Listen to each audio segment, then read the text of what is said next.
Bienvenidas y bienvenidos a este programa especial del canal del Poder Judicial de la Federación, en el que vamos a platicar con nuestros invitados de una parte del Código Nacional de Procedimientos Civiles y Familiares que tiene que ver con la garantía y tutela de los derechos de las personas con discapacidad. Y van a ver, ya nos lo explicarán nuestros invitados, pero van a ver cómo hay algunos aspectos novedosos, algunos aspectos importantes que sitúan a este código justamente en la dirección de el respeto absoluto de las obligaciones internacionales del Estado mexicano. Hay una inspiración internacional que es muy importante resaltar y que, como digo, en los términos en que quedó redactado el código, pues pone al Estado mexicano en la línea correcta. Para entender el alcance de toda esta cuestión legislativa, le doy la bienvenida al programa a Mariana Díaz Figueroa. Mariana, bienvenida. Muchas gracias. Gracias por estar aquí.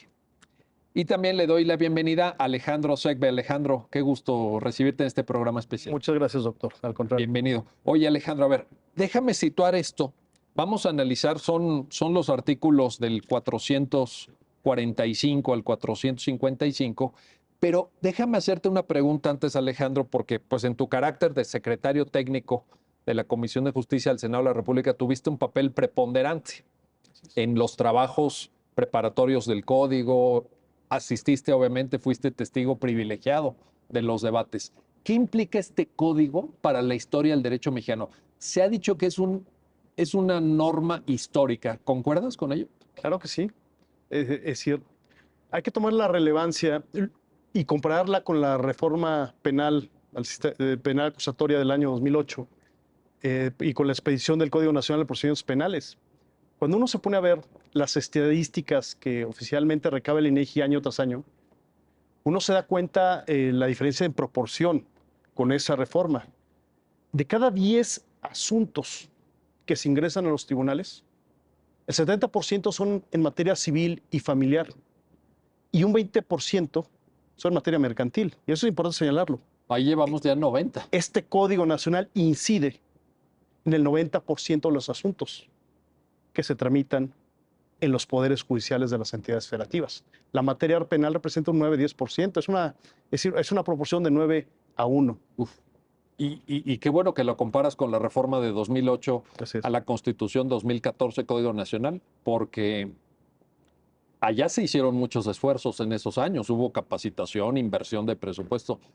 Pues si esto es multiplicado por 9, Alejandro, nos espera un panorama de mucho desafío, ¿no? Claro que sí, pero creo que a partir de la publicación del Código Nacional de Procedimientos Civiles y Familiares el 7 de junio de 2023, los poderes judiciales de las entidades federativas han tomado la debida responsabilidad, con preocupación, pero sobre todo con interés, de cómo se va a implementar este nuevo código.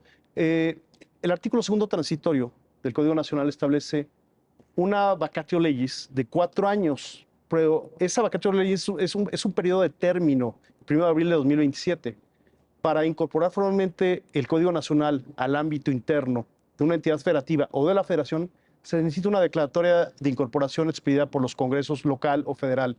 Pero aquí es muy importante que ya hay una instancia coordinadora, conforme al artículo séptimo transitorio, con los poderes judiciales y con las comisiones de justicia, la COSIFAM, la Comisión para la Coordinación del Sistema de Justicia Civil y Familiar, y que preside la titular de la Secretaría de Gobernación. Entonces hay un compromiso del Ejecutivo Federal para apoyar en la implementación de este Código Nacional dentro de los siguientes 4 años.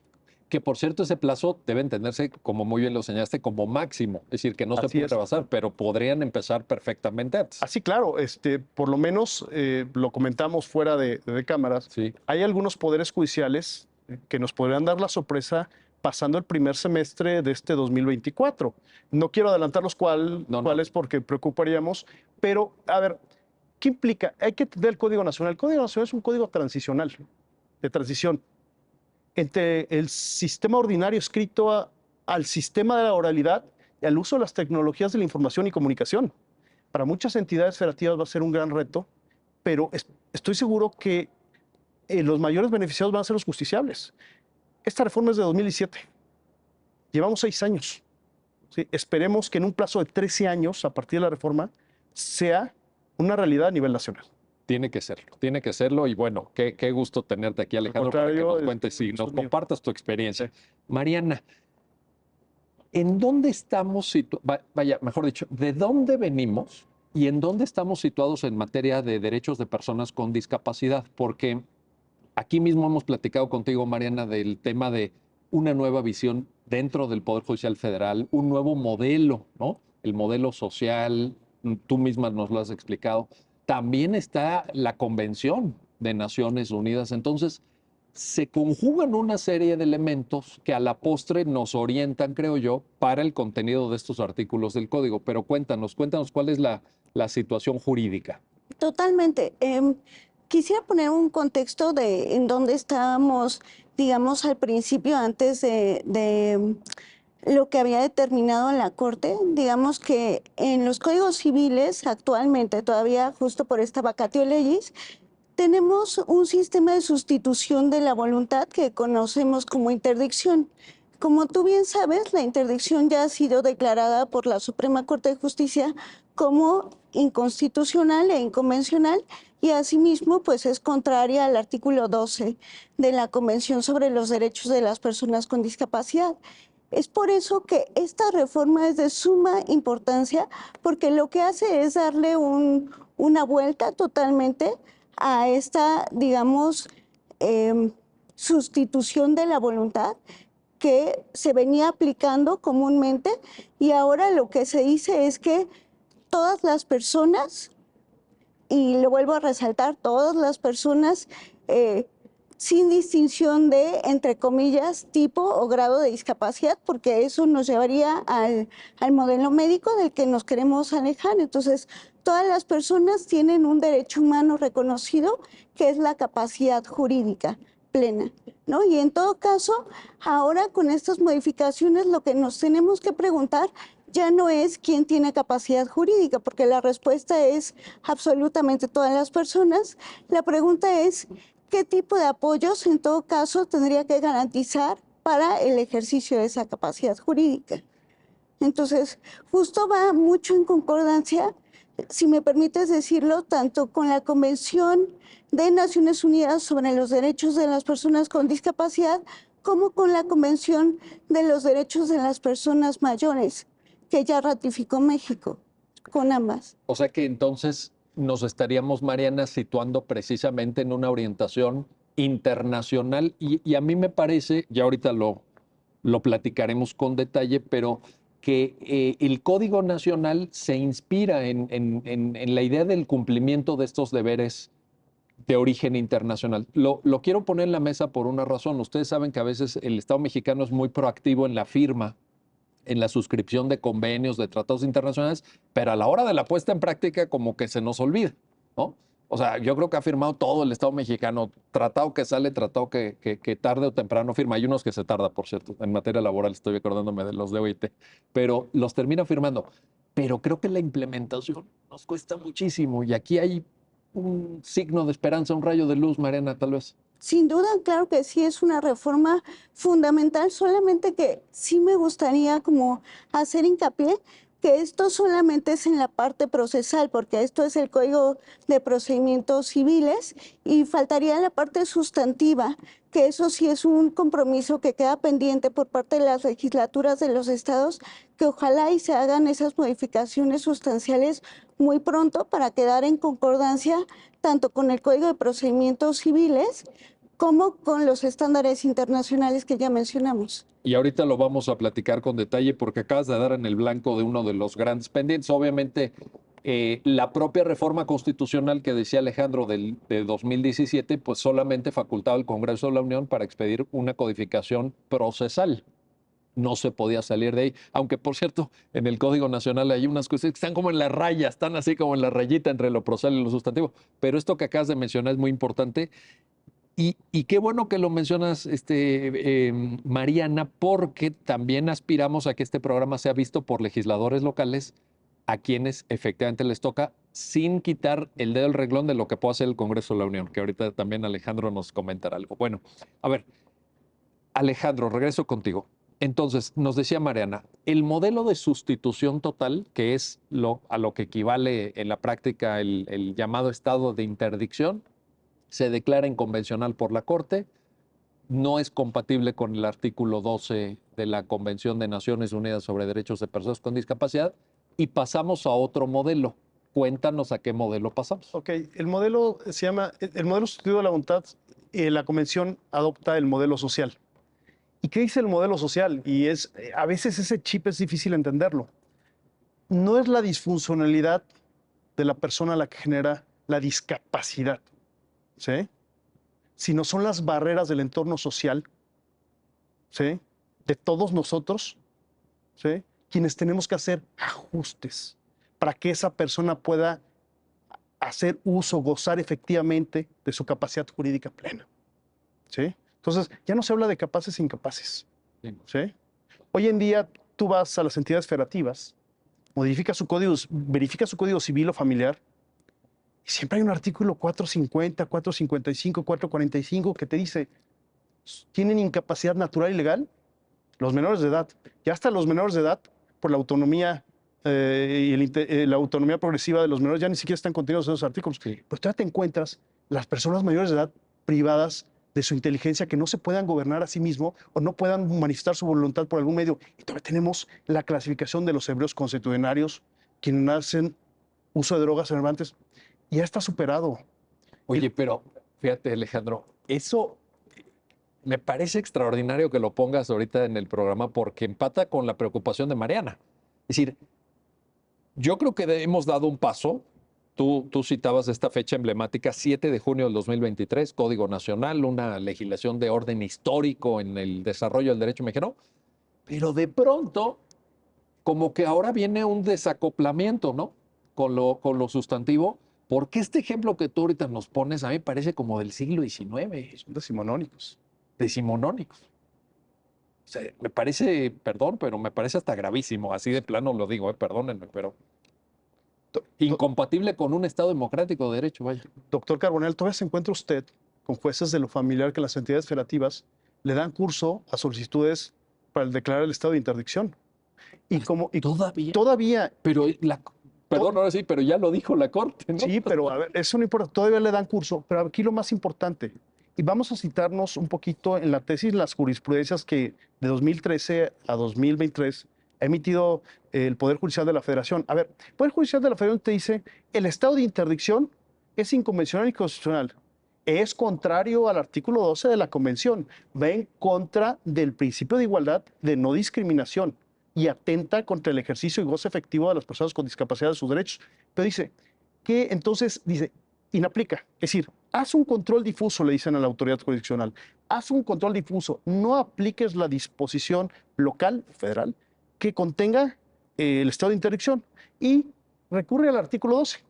Pero cuando vas al artículo 12, el artículo 12 solo te trae 3 principios. Los estados partes se obligan a reconocer la personalidad jurídica de las personas con discapacidad.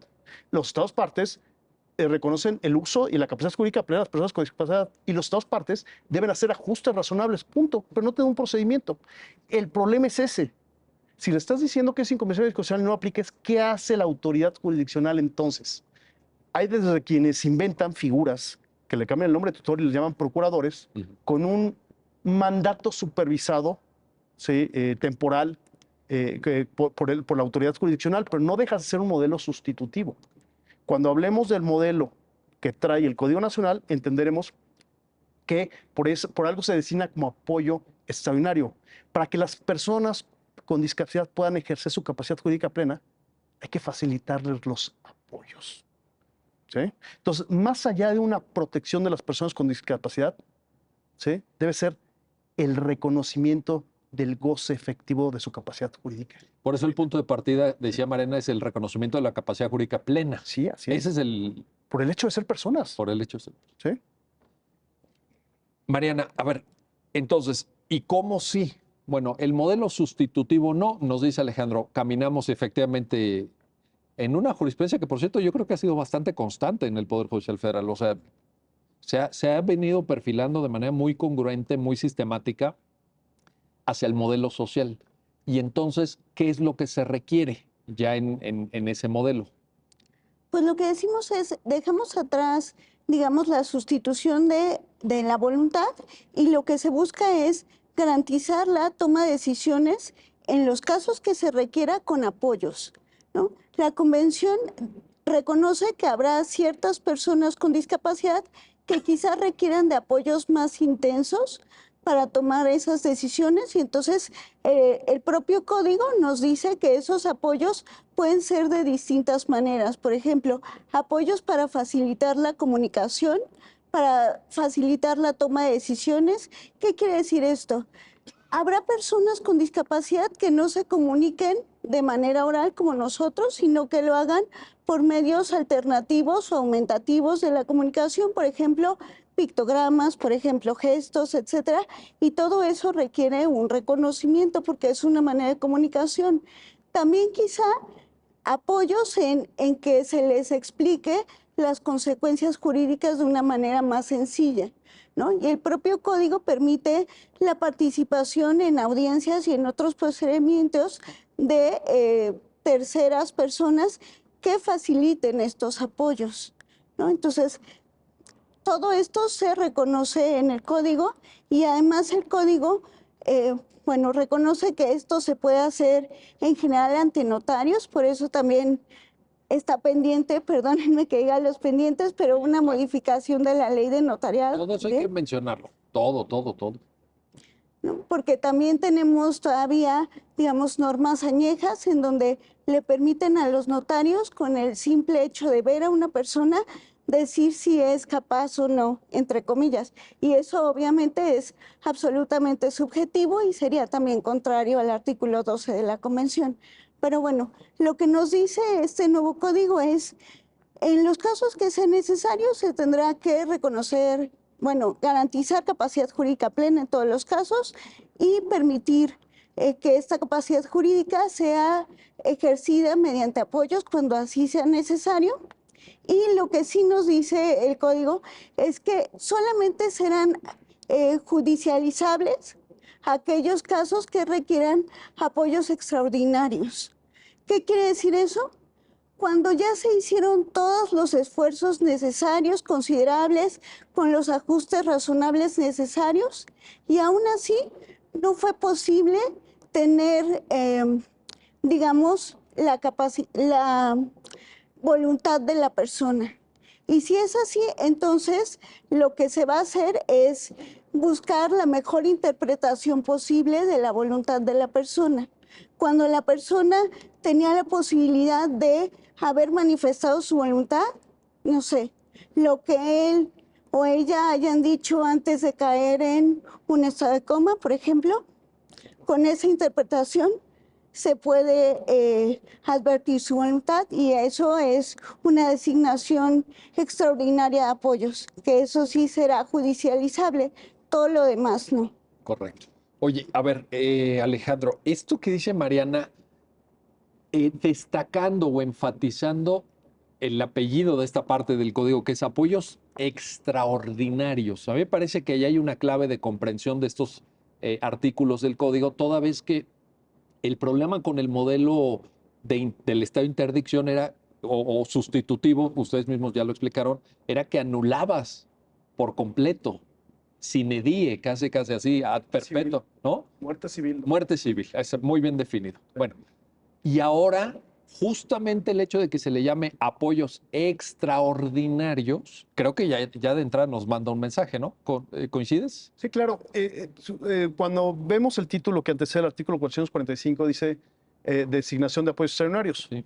Hay quien considera que se debe haber llamado designación extraordinaria de apoyos. Cualquiera de las dos es benéfica porque la designación es extraordinaria y el apoyo es extraordinario, cualquiera de los dos. Claro, a ver, donde vamos a aterrizar, y usted nos permite, doctor, es que esto que está incorporado en el Código Nacional es el 5% de la película. Falta el 95%. El 95% no está ahí. ¿Dónde está?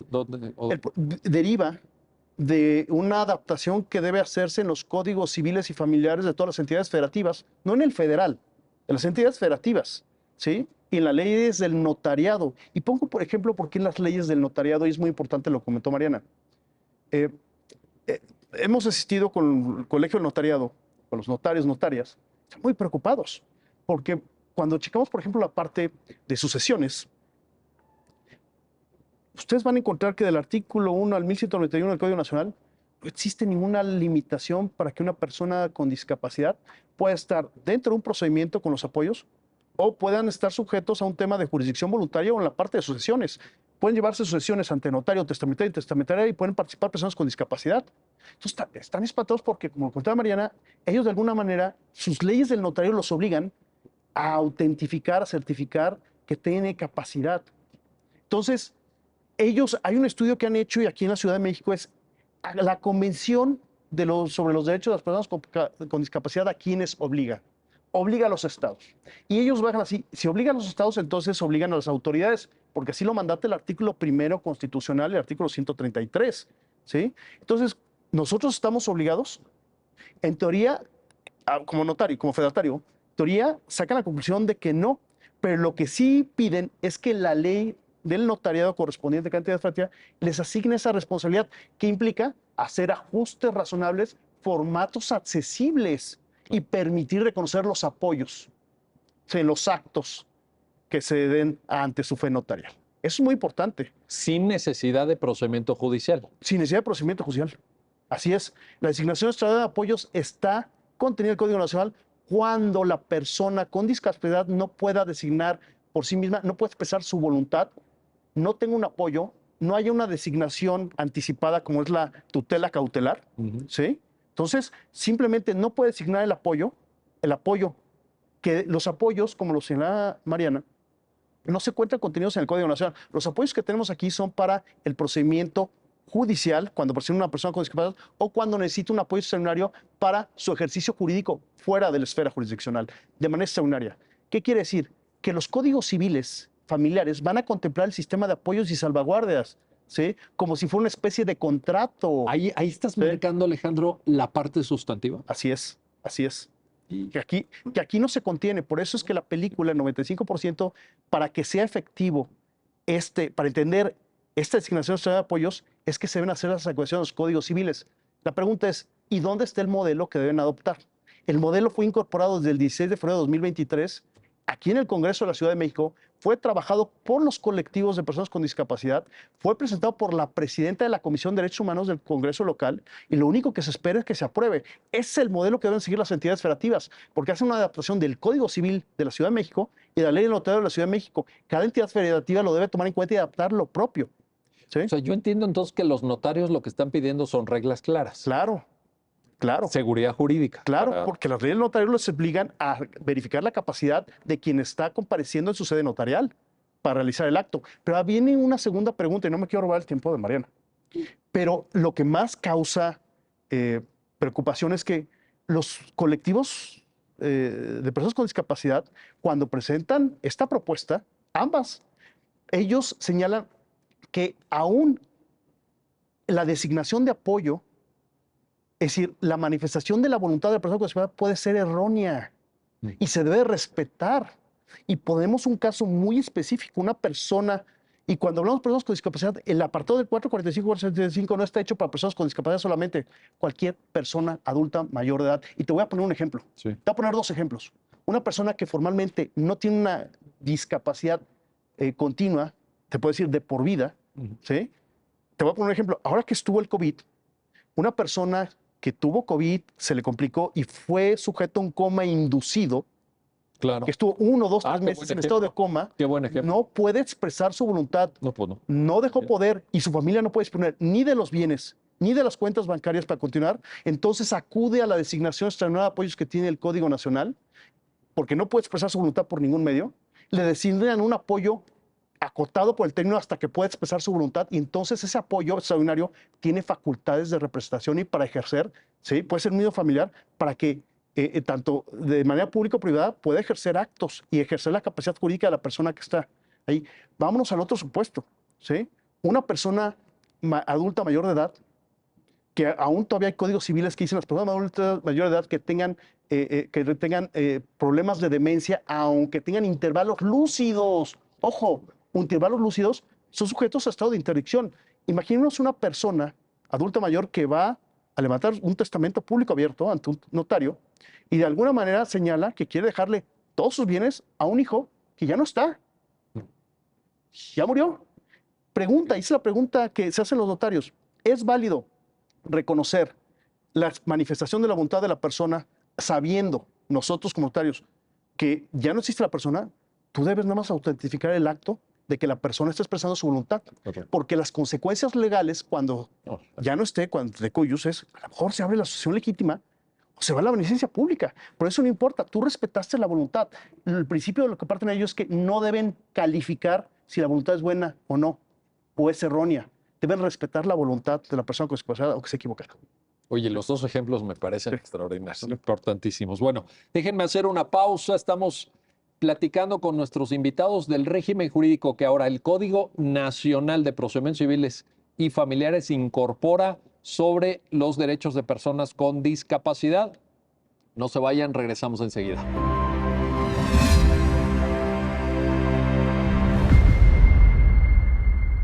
Ya estamos de vuelta, ya estamos de regreso en este programa especial del canal del Poder Judicial de la Federación. Estamos platicando con nuestros invitados del régimen jurídico que incorpora el Código Nacional de Procedimientos Civiles y Familiares en materia de derechos de personas con discapacidad. Mariana Díaz Figueroa, regreso contigo porque una de las preocupaciones naturales, omnipresentes tal vez, o al menos en muchos casos presentes, es que no existan conflictos de interés a la hora de asumir el ejercicio de estos apoyos extraordinarios. De hecho, hay dos artículos en el Código Nacional, que son el 454 y el 455, que se dedican a este tema. Haznos un comentario, ¿por qué es importante prever el conflicto de interés y cuál, digo, dentro de la dificultad humana que esto representa, porque son casos difíciles siempre, pero ¿qué verías tú como la mejor solución? Cuéntanos. Bueno, cuando se tiene la obligación de designar apoyos, obviamente, digamos, en la medida de lo posible, en casos cotidianos, a quien se le debe preguntar en primer lugar quién considera que es factible o no que funcione como sus apoyos, por supuesto, es a la propia persona con discapacidad quien tendrá que definir los apoyos en general. Y cuando esto no se pueda, entonces en aquellos casos, como ya lo había mencionado, que no se puede establecer la voluntad, entonces se podrán establecer apoyos extraordinarios, ¿no? Y en estos apoyos extraordinarios, obviamente se tendrá que analizar la mejor voluntad, la mejor interpretación posible de la voluntad de la persona, de quién hubiera querido que fueran sus apoyos y obviamente solamente advertir que no haya un conflicto de intereses. Y también para eso se establece, y el propio código lo menciona, que haya una revisión periódica de los apoyos y también una figura que es importante, que es la figura de salvaguardias, que lo que hace la figura de salvaguardia es verificar que quien está fungiendo como apoyo realmente, digamos, cumpla lo que es la voluntad de la persona. Es quien verifica que el apoyo esté haciendo realmente adecuadamente su labor. Correcto. Y también señalar, por cierto, que en el 452 del Código dice que cualquier persona que tenga prueba de que la persona designada judicialmente como apoyo no está actuando de conformidad con la mejor interpretación posible de la voluntad y preferencias de la persona apoyada, estará autorizada a poner este hecho en conocimiento de la autoridad jurisdiccional. Totalmente. Ahí me parece que hay una suerte de corresponsabilidad familiar, social, vecinal, vayan ustedes a saber, porque insisto, esto es muy complejo, pero ahí queda anotado. Alejandro, regreso contigo, Alejandro Secpe. A ver, hay una parte del código que creo que valdría la pena que nos compartieras un comentario respecto del origen y alcances y sentido. El artículo 449, en su última frase, dice: la designación judicial de apoyo no puede otorgarse para actos personalísimos. Sí. Importante tema, pero ayúdanos a entenderlo mejor, por favor. A ver, ¿cuál sería un acto personalísimo? Casarse, hacer un testamento. En la propuesta que está presentada en la Ciudad de México por los propios colectivos de personas con discapacidad, señala que los apoyos que se hacen en materia civil, es decir, que hace la propia persona con discapacidad o que va a poder hacer una vez que se hagan las modificaciones desde la legislación civil, puede acompañarlos a realizar actos personalísimos, porque son apoyos en la comunicación, ¿sí? Es apoyo en los actos jurídicos, sus consecuencias y para manifestar su voluntad. Entonces, ahí sí pueden ir válidamente ante un notario, por ejemplo, o una transmisión de propiedad y llevar a su apoyo para manifestar su voluntad y el notario debe asentar eso. Sin Ahora, embargo, ahí jurídicamente, ¿quién está actuando? no, siempre está actuando, a ver, La persona. persona con discapacidad, pero si la persona con discapacidad de alguna manera no puede, no puede plasmar su huella digital, Ok. no puede a lo mejor decir sí, afirma, y hay un intérprete que está diciendo sí quiere realizar el acto jurídico, y así lo debe sentar. La persona vino acompañada de su apoyo, del cual se identifica, ¿sí? Y el notario da fe y autentifica que así sucedió ante su presencia, ¿ok? Pero a ver, este candado que se establece en la sección extraordinaria de apoyos tiene su lógica. La designación extraordinaria de apoyos es cuando no conoces la voluntad de la persona y obviamente no vas a celebrar, tomemos un acto de actos personalísimos, no puede la autoridad judicial designar un apoyo para divorciar a la persona con discapacidad. ¿Se quiere divorciar o no? No puedes. O para hacer su testamento. Oye, pero a ver, ahí déjame, te doy una lectura que podría tener una persona con formación jurídica, pero no especialista, como lo son ustedes en este tipo de temas, o a lo mejor una persona que ni siquiera estudió Derecho, que de repente diga, entonces, si en estos tipos de asuntos, de decisiones, no puede darse el apoyo extraordinario, porque aquí dice que no podrá ser para actos personales, y ahorita nos lo estás expresando, entonces quiere decir que esos actos jurídicos no pueden realizarlo personas con discapacidad o que tengan cierta discapacidad. No, sí lo pueden hacer. No, sí lo pueden hacer. No, sí pueden casarse. A ver, aquí es lo importante. Las personas, estamos hablando de capacidad jurídica plena. Los códigos civiles son muy comunes de decir, el mayor de edad tiene la libre administración y disposición de sus bienes y puede realizar todos los actos jurídicos. Que yo creo que empata muy bien con el 445 que nos platicaban en el principio. Todas las personas mayores de edad tienen capacidad jurídica plena. Así empieza el apartado. Literal. Así es. Así lo mandata. Eso ya nos quita muchas dudas. Claro. Sí. Claro. Pero entonces, ¿cómo hacen las personas que no puedan expresar con claridad su voluntad para estos actos que tú mismo refieres que sí son personalísimos? Sí, claro. Yo creo que no soy el mejor ejemplo para decirlo y me gustaría ceder la palabra a Mariana para responder esta situación, porque una cosa es quienes somos ajenos y hemos participado en la redacción y en la comprensión de la propuesta que ellos traen, pero no es lo mismo vivirlo que comentarlo. A ver, Mariana, ayúdanos en esta parte a entenderlo. Bueno, a ver, primero es cómo vamos a determinar como el sistema de apoyos, ¿no? Y para determinar este sistema de apoyos, obviamente, se tiene que tomar en cuenta la voluntad de la persona. Correcto. Pero tu pregunta es, cuando la persona no puede expresar, entre comillas, claramente su voluntad, ¿cómo voy a saber qué es lo que realmente quiere o no? Y ahí mi respuesta sería, es que nosotros estamos acostumbrados a que la voluntad o la comunicación se haga de una determinada manera y no estamos abiertos a que la comunicación en realidad puede ser de diferentes maneras. Y ahí es donde también el código habla de la necesidad de hacer ajustes de procedimiento y ajustes razonables. ¿Esto qué implica? Entender, lo primero que tengo que hacer es acercarme y entender cuál es la manera de comunicación de la persona. Por ejemplo, puede ser una comunicación verbal o no verbal, puede ser por lengua de señas mexicanas o puede ser simplemente por el guiño de un ojo, ¿no? Entonces eso es un medio de comunicación de la persona. Y por medio de ese medio de comunicación, yo tengo que ir advirtiendo cuál es su voluntad. ¿Y cómo puedo saberlo?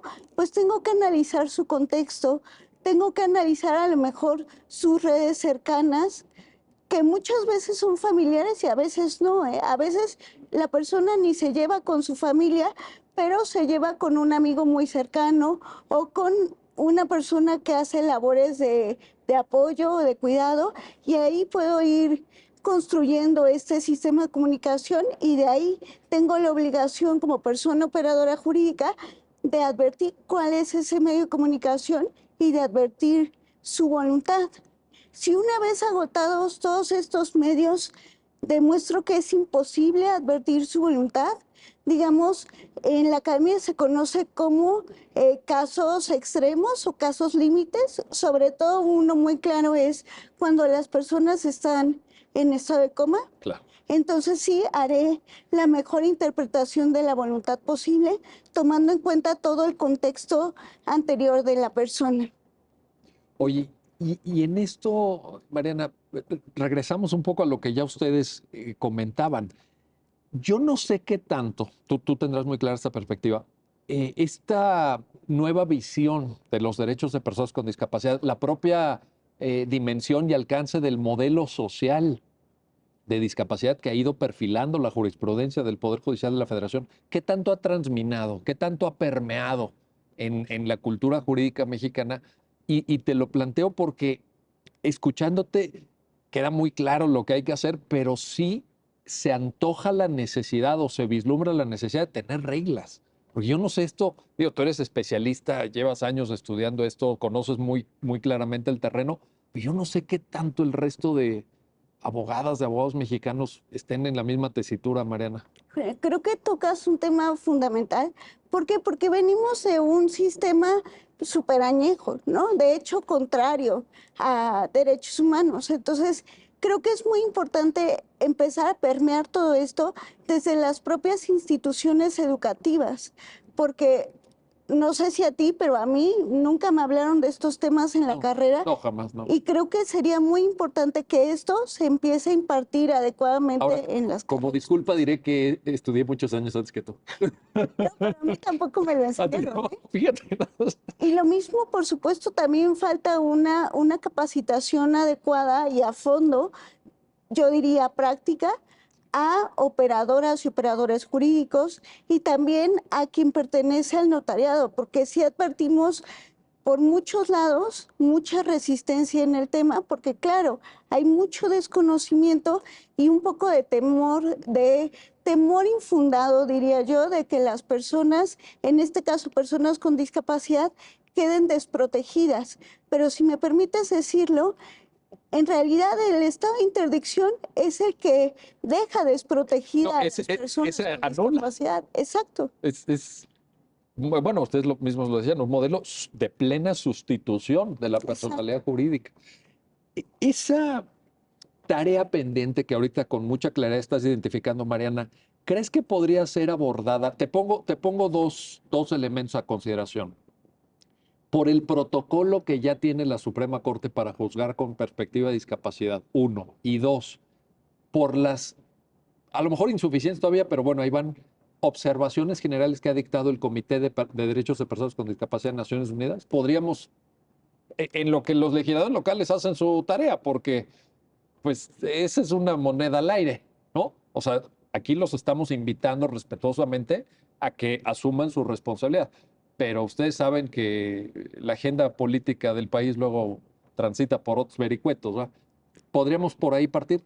Claro, yo creo que, o sea, lo ideal es que se hiciera una reforma legislativa sustantiva y un llamado para que así suceda tanto en los códigos civiles locales como en las leyes del notariado. Pero mientras tanto, como bien lo dices, no nos podemos quedar con los brazos cruzados y permitir que siga el estado de sustitución de la voluntad, ¿no? Entonces creo que para eso sí tenemos algunas herramientas, digamos, no tan claras como nos encantaría en el derecho mexicano, pero están ahí.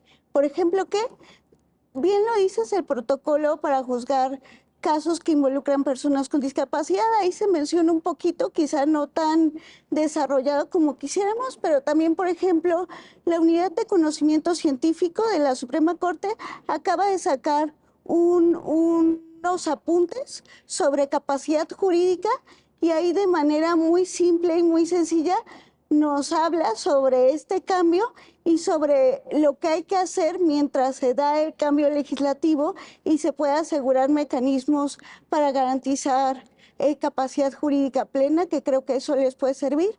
Ese documento es gratuito y está en la página de la Corte y también algunos lineamientos se pueden sacar de las propias sentencias en donde la Corte ya ha reconocido capacidad jurídica plena y ahí se dan algunos lineamientos para la designación de apoyos en general. O sea que material sí tenemos. Sí, sí, sí, sí.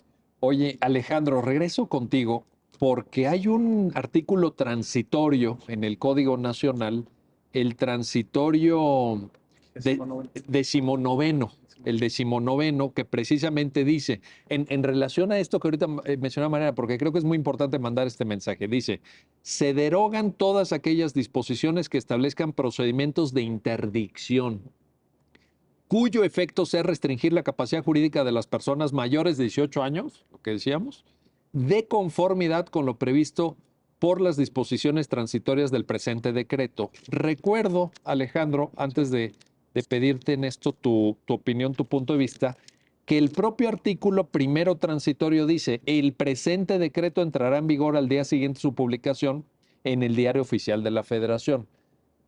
A ver, aquí el planteamiento es muy claro. Si nosotros leemos de manera armónica y sistemática el transitorio primero con el transitorio decimonoveno, ¿qué panorama nos queda en relación al propio apunte que tú hacías del plazo máximo de 2027, etcétera? Creo que tenemos varias piezas, ¿no? Qué bueno que lo menciona, doctor, porque, a ver, entendamos.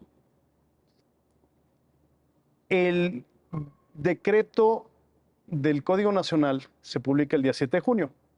Entra en vigor el Código Nacional de Procedimientos Civiles y Familiares. Podremos decir que no, es verdad a medias. Porque a partir del día siguiente de la publicación, es decir, a partir del 8 de junio, está vigente el régimen transitorio, los 20 artículos. Pero hay dos artículos, el décimo noveno y el 20º, que nos dan luz de si el Código Nacional es aplicable en alguna parte. A ver, empezamos por el 19º. El 19º dice, se derogan todas esas disposiciones que establezcan procedimientos de interdicción o que restrinjan la capacidad jurídica de las personas mayores de edad. Hay que entenderlo bien. Es un transitorio para dar visibilidad a un tema que la Corte declaró inconstitucional e inconvencional. Cualquier persona que quiera invalidar esa norma, pues no habría sentido para. Estamos diciéndote que los procesos de interdicción que lleves ya no existen. No estamos derogando procesos, no se pueden derogar procesos instaurados, sino estamos hablando de la normativa que todavía está vigente en los códigos de procedimientos civiles, ¿sí? En los códigos de procedimientos civiles que establecen el estado de interdicción. Ahora, ¿la fecha? ¿8 de junio? 8 de junio. 8 de junio del 2023. 8 de junio del 2023. A ver, lo más importante, cualquiera me dirá, ¿está vigente el apartado del 449 al 455? No, no está vigente, pero es el modelo que pueden aplicar las autoridades jurisdiccionales cuando hacen control difuso y no aplican lo que señalan los códigos civiles o sus códigos procesales y toman ese procedimiento y que se lleven bajo ese procedimiento. Ya no uno, sino el del Código Nacional lo puede hacer válidamente y referenciarlo nada más. Pero lo importante es el 20º transitorio, doctor, sí, que no va con la temática que va expresa, pero sí vale la pena señalarlo. Sí. Ese 20º transitorio está hecho a propósito. Coméntanos, Alejandro, su sí, contenido. Es un tema sí, muy delicado. Muy delicado. A ver, muy sensible. Igual en el año 2017 se expidió la Ley General de Desaparición Forzada, ¿sí? Y el de los artículos 142 y 144 se establece la obligación para que las entidades federativas expidan la legislación especial que regule la declaración especial de ausencia por desaparición. El 9º transitorio de esa ley le dio un plazo de 180 días a los congresos de las entidades federativas para que expidieran las leyes especiales. A la ley de hoy hay 14 entidades federativas que no tienen una ley de declaración especial de ausencia por desaparición.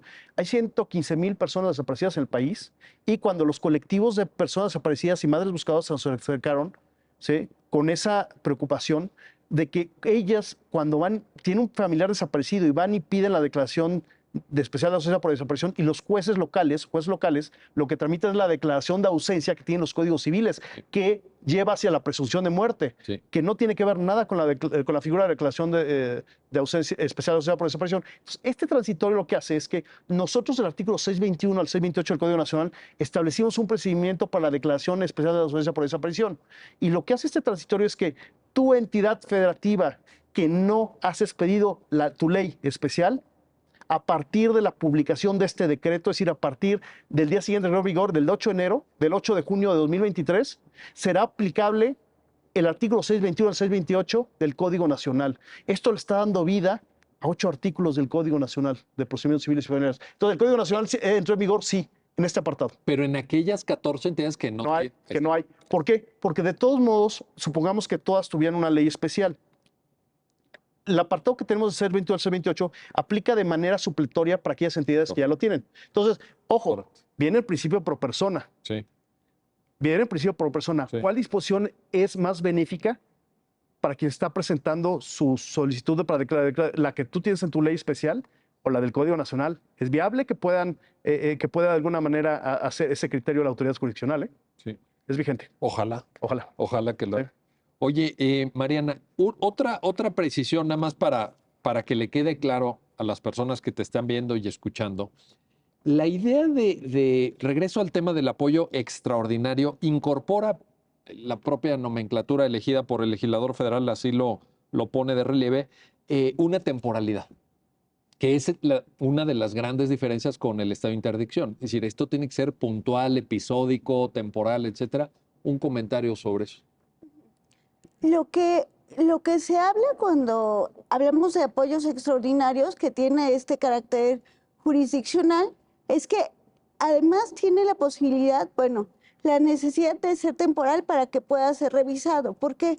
Porque si la persona que está prestando estos apoyos extraordinarios se da cuenta que la persona a quien le presta los apoyos ya puede ejercer su voluntad, lo tiene que mencionar en el momento que sea necesario y se puede rectificar esto para ver si es necesario quitar esos apoyos. Oye, y decías hace rato que puede no necesariamente pensarse en que la persona que presta el apoyo sea un familiar, porque bueno, la heterogeneidad de modelos de relación familiar, de modelos de convivencia familiar, pues ya sabemos que en México bueno, en México y en muchos países seguramente, pero aquí pasa de todo en las familias, ¿no? Y entonces podemos también, en términos del artículo 447, pensar que si no hay ninguna persona, digamos, cercana que se puede identificar, o incluso si la persona en quien se piensa en primer término no acepta esa responsabilidad, el propio código nos da una vía de solución, ¿verdad? Sí, nos da una solución y nos dice que si no hay, digamos, redes cercanas, no necesariamente familiares, sino cercanas, de las cuales designar este apoyo extraordinario, se puede designar una persona física ajena o una persona moral.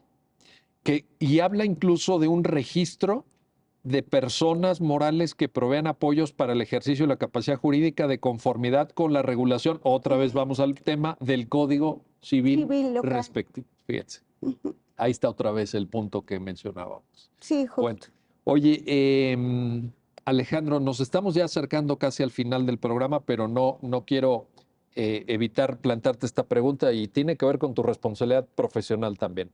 Tú decías, bueno, y Mariana mismo ahorita, a ver, la legislación civil sustantiva es fundamentalmente competencia de las entidades federativas, pero en México hay un Código Civil Federal. ¿Podría el Congreso de la Unión servir también de modelo? Tú decías Ciudad de México, que bueno, pues es la capital de la República, es muy visible lo que aquí se hace, pero Código Civil Federal, ¿no ves también ahí un involucramiento del Poder Legislativo de la Unión? A ver, vamos a ser claros. El Código Civil Federal proviene de aquel código para la Ciudad de México en materia común, el orden común, y para los territorios federales, para parte de la Federación.